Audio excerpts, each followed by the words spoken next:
প্রিয় ছাত্রছাত্রীরা, রূপসী বাংলার কবি জীবনানন্দ দাশের বিখ্যাত কবিতা তিমির হননের গান নিয়ে আজকে আলোচনা করব। এই কবিতাটি দ্বাদশ শ্রেণীর নতুন সিলেবাসে যুক্ত হয়েছে। আর যারা বাংলা সাহিত্য নিয়ে পড়াশোনা করবে তাদের তো জীবনানন্দ দাশের কবিতা পড়তেই হবে। সাতটি তারার তিমির কাব্যগ্রন্থের অন্তর্গত এই কবিতাটি।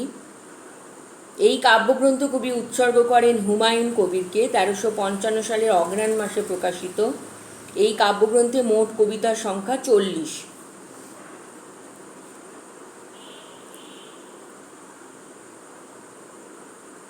তিমির মানে অন্ধকার, আর হনন মানে হচ্ছে হত্যা বা বিনাশ। তিমির হনন মানে অন্ধকারকে দূর করা। কবি জীবনানন্দ দূর করতে চেয়েছেন জীবনের অন্ধকার, সময়ের অন্ধকার, সর্বোপরি সভ্যতার অন্ধকারকে। কবি দেখেছেন দ্বিতীয় বিশ্বযুদ্ধ, মন্বন্তর, দেশভাগ এক গভীর অন্ধকার নিয়ে এসেছে মানব সভ্যতার মর্মমূলে। সেই অন্ধকারকেই কবি হনন করতে চেয়েছেন।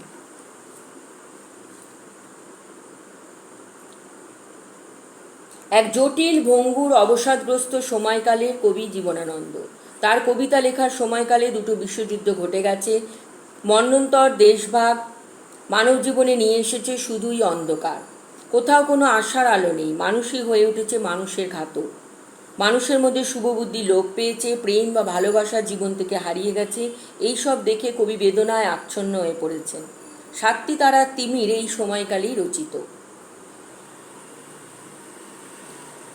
সাতটি তারা অর্থাৎ উত্তর আকাশে যে সাতটি তারা জ্বলজ্বল করে, সপ্তর্ষি মণ্ডলকে কবি বুঝিয়েছেন। 7 জন ঋষির নামে সাতটি তারার নাম: মরীচি, অত্রি, অঙ্গিরা, পুলস্ত্য, পুলহ, ক্রতু ও বশিষ্ঠ। সাতটি তারা আমাদের আলো দেয় এবং ঋষিদের জীবন ও কর্মের কথা আমাদের শুনে আমরা জ্ঞান লাভ করি। কিন্তু বর্তমান যুগে অর্থাৎ কবিতা লেখার সময়কালে কবির মনে হয়েছে যে সপ্তঋষির জ্ঞান বা আলো মানব সমাজের মধ্যে নেই। সমাজের চারপাশে এত ঘোর অন্ধকার যে তারামণ্ডলীর আলো অনুভব করা যাচ্ছে না। তাই কাব্যগ্রন্থের এরূপ নামকরণ, সাতটি তারার তিমির। সূর্যকে বলা হয় তিমির বিনাশী, কারণ সূর্য প্রাণের প্রতীক। সূর্য কেবল তিমির হনন করে তা নয়, সৃষ্টিধারাকে সচল রাখে। প্রাণের যে বিকাশ তা তো সূর্যরশ্মি থেকেই। সমস্ত প্রাণ সূর্যের কাছ থেকেই শক্তি নিয়ে ক্রমবিবর্তিত হচ্ছে। মানুষও তো সেই প্রাণ চেতনার উত্তর সাধক। মানুষও তাই তিমির বিনাশী। তাই কবি কবিতার শেষে বলেছেন, আমরা তো তিমির বিনাশী। এবার কবিতাটা পড়ব। কোনো হ্রদে, কোথাও নদীর ঢেউয়ে, কোনো এক সমুদ্রের জলে পরস্পরের সাথে দুদণ্ড জলের মতো মিশে সেই এক ভোরবেলা শতাব্দীর সূর্যের নিকটে আমাদের জীবনের আলোড়ন হয়তোবা জীবনকে শিখে নিতে চেয়েছিল। অন্য এক আকাশের মতো চোখ নিয়ে আমরা হেসেছি, আমরা খেলেছি, স্মরণীয় উত্তরাধিকারে কোনো গ্লানি নেই ভেবে একদিন ভালোবেসে গেছি। সেই সব রীতি আজ মৃতের চোখের মতো, তবু তারার আলোর দিকে চেয়ে নিরালোক। হেমন্তের প্রান্তরে তারার আলো, সেই জেট টেনে আজও খেলি। সূর্যালোক নেই, তবু সূর্যালোক মনোরম মনে হলে হাসি। শতই বিমর্ষ হয়ে ভদ্র সাধারণ চেয়ে দেখে, তবু সেই বিষাদের চেয়ে আরও বেশি কালো কালো ছায়া। লঙরখানার অন্ন খেয়ে মধ্যবিত্ত মানুষের বেদনার নিরাশার হিসেব।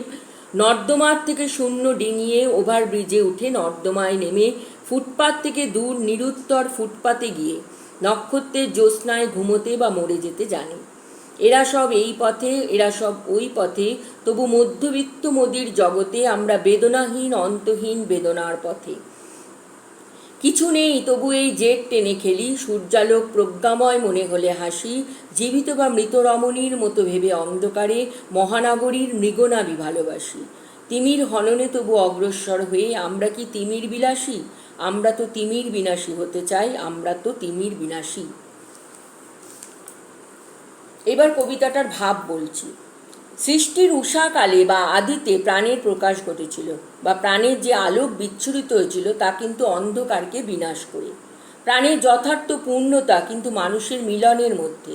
জল যেমন করে মিশে যায় জলের সঙ্গে, তেমনি করে মানুষকেও মিশতে হবে অন্য মানুষের সঙ্গে। তারপর জীবনের পাঠ শিক্ষা করে আমরা বিস্তৃত আকাশের মতো চোখ নিয়ে হেসেছি এবং কেঁদেছি, ভালোবাসা বা প্রেম, দুঃখ, বেদনায় আলোড়িত হয়েছি। অনেক সময় জীবনের রীতিনীতি মৃতদের মতো মনে হয়, অর্থহীন মনে হয়, তবু আমরা জীবনের জেট টেনে চলি।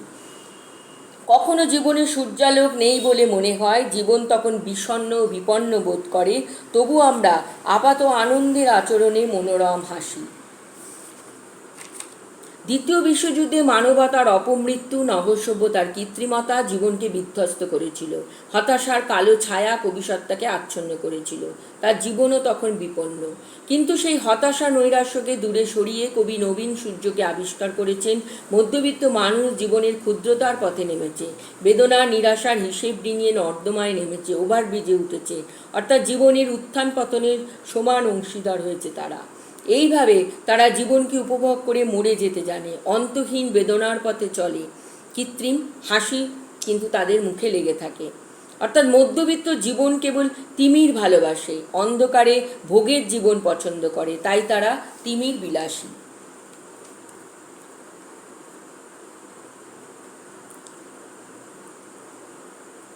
আমরা বেদনাহীন, অন্তহীন বেদনার পথে।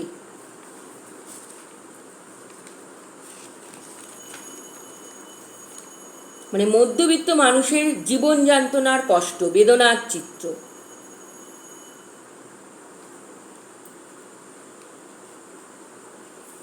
মধ্যবিত্ত মানুষের বেদনার নিরাশার হিসেব নর্দমার থেকে শূন্য ডিঙিয়ে ওভারব্রিজে উঠে নর্দমায় নেমে ফুটপাত থেকে দূর নিরুত্তর ফুটপাতে গিয়ে নক্ষত্রের জ্যোৎস্নায় ঘুমাতে বা মরে যেতে জানে।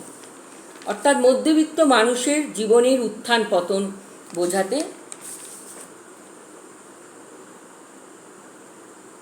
সূর্যালোক প্রজ্ঞাসম।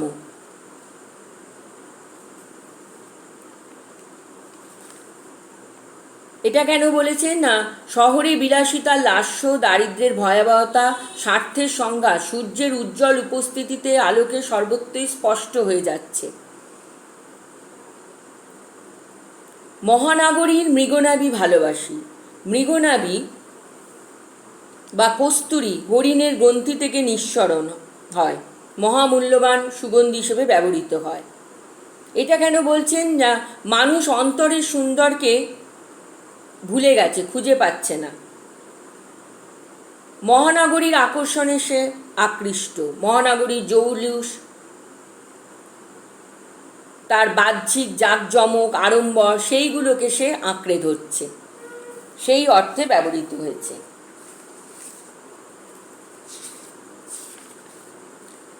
কিন্তু আশাবাদী কবি শেষ চরণে দৃঢ় প্রত্যয় ধ্বনিত হয় যে মানুষ তিমির বিলাসী হলেও সেই তিমির বিনাশী। কারণ তিমির হনন করাই মানব জীবনের ধর্ম। মানুষ হয়তো সাময়িকভাবে তা বিস্তৃত, কিন্তু মানুষের অন্তরে আছে শক্তি। সেই শক্তি নিয়ে ক্ষুদ্রতার জগৎ থেকে বৃহতের জগতে পদার্পণ সে করবে একদিন। অন্ধকার থেকে আলোকিত আনন্দের জগতে প্রবেশ করবে, নিরাশা হতাশা বেদনাকে দূরে সরিয়ে আশার সূর্যালোকে সে স্নান করবে। মানব সমাজই পারবে তিমিরকে বিনাশ করতে, মানুষ অবশ্যই হবে তিমির বিনাশী।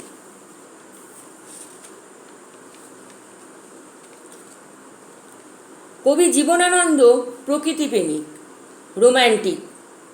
প্রকৃতির সাহচর্যেই তার বেড়ে ওঠা। প্রকৃতির আশ্চর্য শোভায় মুগ্ধ কবি লেখেন রূপসী বাংলা। রূপসী বাংলাকে দুচোখ দিয়ে প্রত্যক্ষ করেছিলেন বলেই তার কবিতায় বারবার উঠে এসেছে ঘাসফড়িং, দেবদারু, বুনোহাঁস, ভাটপুল, কলমির ঘ্রাণ, কিশোরী, চাল দেওয়া হাত। জীবনানন্দ মানেই প্রেম, প্রকৃতি, ইতিহাস। পাখির নীরের মতো চোখ তুলে নাটোরের বনলতা সেনের কাছে কবি পেয়েছিলেন দুদণ্ড শান্তি। গ্রিস অথবা মিশরের সভ্যতা, বিম্বিসার কিংবা অশোকের রাজত্ব, ব্যাবিলন কিংবা মালয়ের ধূসরতায় নির্মিত হয়েছিল কবি রোম্যান্টিক সৌন্দর্য জগৎ। কিন্তু পরবর্তীকালে 1940 সালের পরে যুদ্ধবিধ্বস্ত, দাঙ্গা বিধ্বস্ত নাগরিক সভ্যতার অবক্ষয় গ্লানি তাকে বিচলিত করল, বেদনাহত করল। নির্জনতায় বসে রোম্যান্টিক কাব্যসাধনা তার পক্ষে আর সম্ভব হলো না। রোম্যান্টিক জগৎ থেকে বাস্তবের সমকালের মুখোমুখি হলেন কবি। কবিতার কোমল শব্দগুচ্ছ হারিয়ে গেল, তার জায়গায় প্রবেশ করল কেরোসিন, গারল, গ্যাস ল্যাম্প, গালা, ডায়নামো, মোটর কার, চামড়ার ঘান, গুঞ্চর। তার কবিতায় ধানসিঁড়ি নদীর পরিবর্তে উঠে এলো ফুটপাত, হাইড্রান্ট, হরিণের মাংস ভরা ডিশ। ধানের গন্ধ, কাশের গন্ধ হারিয়ে গেল, পাওয়া গেল লঙরখানার গন্ধ। শিশিরের শব্দ লুপ্ত হয়ে মোটর কার নির্গত গাড়লের মতো কাশি এবং পেট্রোলের কাশের গন্ধ হারিয়ে গেল, পাওয়া গেল লঙরখানার গন্ধ। শিশিরের গন্ধ লুপ্ত হয়ে মোটর কার নির্গত গাড়লের মতো কাশি এবং পেট্রোলের গন্ধ পেলাম আমরা। হাঁস, লক্ষ্মী, প্যাঁচা, ফড়িং, ঘাস ইত্যাদির কলতান হারিয়ে গেল, পরিবর্তে শোনা গেল ডাইনামের গুঞ্জন ও মাইক্রোফোনের আওয়াজ। জ্যোৎস্নার বদলে আলকাতরা, জলের প্রশান্তির বদলে কেরোসিন, চিনে বাদামে শুষ্ক খোসা সর্বত্র ছড়িয়ে পড়ে থাকতে দেখা গেল। নাগরিক সভ্যতার অধঃপতন সহ কুৎসিত রূপ জীবনানন্দকে ব্যথিত ও বেদনাহত করেছে। দুটো বিশ্বযুদ্ধের আঘাতে মেরুদণ্ডহীন মানুষের তিমির বিলাস কবিকে স্তম্ভিত করেছে। কিন্তু আশাবাদী কবি মানুষের উপরই বিশ্বাস রেখেছেন। এই পৃথিবী তিমিরে ব্যাপ্ত কবি জানেন। মধ্যবিত্তদের জন্য তিনি ব্যথিত, কিন্তু তবুও তিনি আশা রাখেন যে বেদনার জগৎ, অসুন্দরের জগৎ, মৃত্যুর জগৎই মানুষের কাম্য হতে পারে না। সমস্ত মানুষের মিলনের মধ্য দিয়েই একদিন তিমির হনন হবে, এই কথা কবি মনে প্রাণে বিশ্বাস করেন। নৈরাশ্যের মধ্যে আশার আলো তিনি জাগিয়ে রাখেন। তাই তো তিনি বলতে পারেন, শাশ্বত রাত্রির বুকে অনন্ত সূর্যোদয়, কিংবা এই পৃথিবীর রণ রক্ত সফলতা সত্য, তবু শেষ সত্য নয়। নারায়ণ গঙ্গোপাধ্যায় বলেছেন যে আত্মবৃত্ত কবি সহসা এক মহাপৃথিবীর মহত্তম প্রার্থনায় উঠেছিলেন উদ্দীপ্ত হয়ে। তার সুরে এসেছিল তিমির হননের গান, এসেছিল সূর্য তামসী। দ্বিতীয় বিশ্বযুদ্ধ জীবনানন্দের কবিতায় এক মহৎ সূর্যের বাণী এনে দিয়েছিল। হেমন্তের প্রান্তরে তারাল আলোক থেকে নিজের তিমির বিলাসী সত্তাকে তিমির বিনাশী শক্তিতে চেয়েছিলেন প্রাণিত করতে। এই নবলব্ধ চৈতন্য তাকে উত্তীর্ণ করেছিল এক সুবিপুল বোধের মধ্যে। তাহলে এইখানে আলোচনাটা শেষ করব। আশা করি কবিতাটার বিষয়বস্তু তোমাদের বোঝাতে পারলাম। আর যদি এটা তোমাদের ভালো লাগে, কোনো উপকারে লাগে, তাহলে ভিডিওটাকে লাইক শেয়ার করো। আর এইরকম আরও ভিডিও পেতে আমার সঙ্গে থেকো। সবাই সুস্থ থেকো, ভালো থেকো।